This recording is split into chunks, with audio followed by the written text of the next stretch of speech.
I'm Kat Cooper, and I'm introducing a girl who is perpetually quiet until you get her laughing. When walking through the hallways, you usually hear her laugh before you see her face. If you're looking straight ahead, you might not see the source of the laughter because of her height. But if you're looking down, you are sure to see her, and you cannot miss her shoes. Yes, this girl wears Hello Kitty shoes with bright red sequined bows, and if you point this adorable fashion choice out to her, she will only laugh more. Her laughter is contagious, so much so that she couldn't confine her laugh to just one country, much less one continent. She came from southern China to the United States of America over 5 years ago, learning English as she went. She came to us her freshman year, spreading her laughter even further. This girl has been a joyous addition to our grade, and I'm sure what she has to say will enlighten us all. Everybody, please give your full attention to Wan Yang, or as we know her, Annie Jia.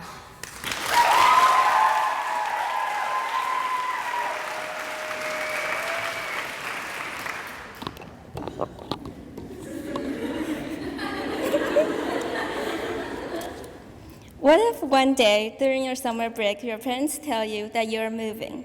You might be excited, you might be nervous, you might not know what to do. You might even ask where you're going. Then what if they tell you that you're moving to a place that's on the other side of the globe? What would you do then? I can't guess what you might think, but when my parents told me that we're moving, I was actually excited. Not because I'm very adventurous or I want it to happen, but because my parents told me that we're taking a vacation.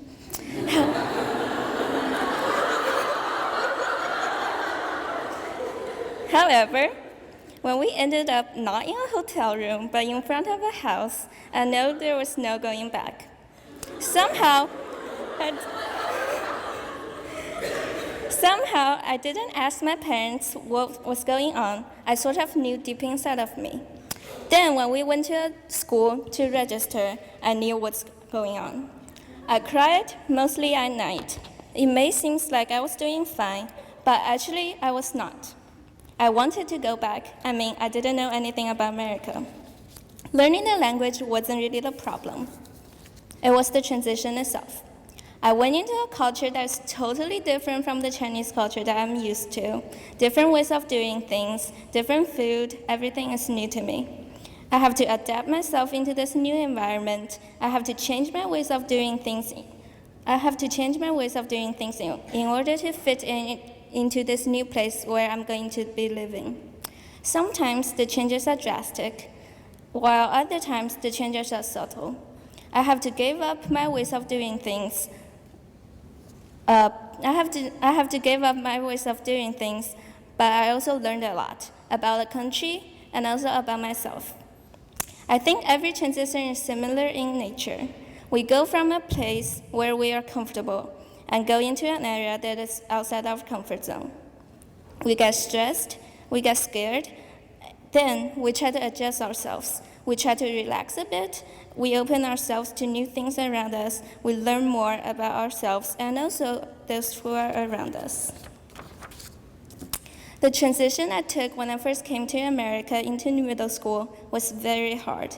I constantly struggle over a seemingly simple question. Do I have to completely change myself in order to have other people accept me? However, when I transferred to St. Mary's in the 9th grade, it was a very pleasant transition. Everyone was very accepting and friendly, and it made me feel like I'm also part of this community. I want to take this opportunity to thank each and every one of you to make this transition a smooth one and this high school experience an unforgettable one, especially my class of 2016. Thank you.